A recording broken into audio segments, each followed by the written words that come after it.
turn that page and get back into competition in the NCAC this week. Nolan, but looking forward to that and coming together up at St. Cloud State, obviously. Yeah, no doubt. I think after last weekend, you're always looking forward to the weekend ahead, and I think it's been a pretty good week of practice and just getting back after it and working on what we do best. So the good thing about the conference, it's a big weekend every weekend, and there's some huge points on the line here heading down the stretch. What is it like leading this group of guys, and especially coming off a tough weekend at Denver? How do you kind of refocus them and help them move past it as a leader?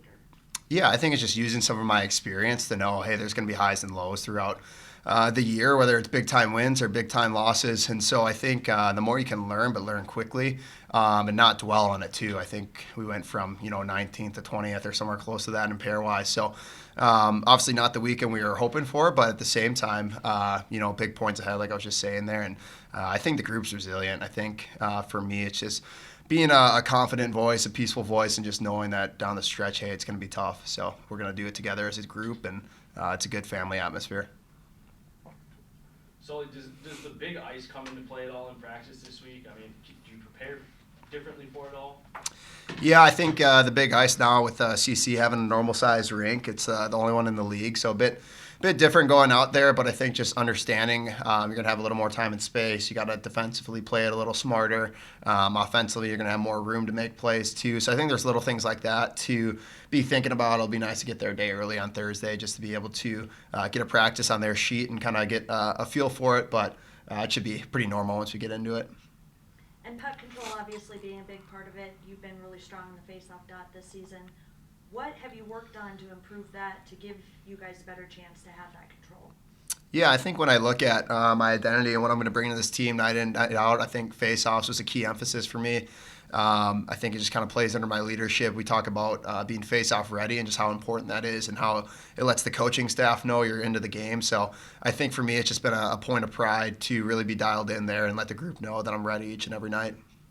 You don't want to give away too many secrets, but what are some of the basic things you keep in mind when you get into that circle and lined up on those hash marks? Yeah, I think each night looks a little different, but it's just kind of, for me, hand-eye coordination and, just finding ways to get advantages on the circle and whatnot and reading the ref's hand. So there's, I think, a lot that goes into it each weekend, and each ref's a little bit different. So it's just being able to be the center that makes the adjustments the fastest.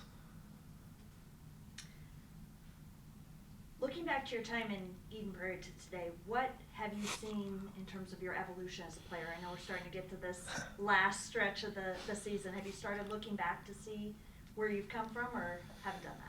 Yeah, I think it's hard. I think at each stage of your career, you get a chance to look back, whether it was my time in Eden Prairie or time in Muskegon developing, and I think there's parts and pieces along the way that come together. But for me, the biggest thing is just to continue becoming a great person too, just on and off the ice, and using this platform for the betterment of the team, the community, the school. And so I think that's kind of the stuff that's most important that I'm excited about and continue to see development in. And then as far as play, I think, the speed in the game gets faster and faster. And when I think about making that jump to pro, it's really just narrowing in what my niche is going to be. And I think that's the face-off, that's penalty kill. I think I've gotten a lot more confident on the power play and really have helped just in leadership during practice, especially when it wasn't going our way at the start of the year. So I think there's little stuff like that, but it's fun to look back on the time at Eden Prairie too and just see the advancement too.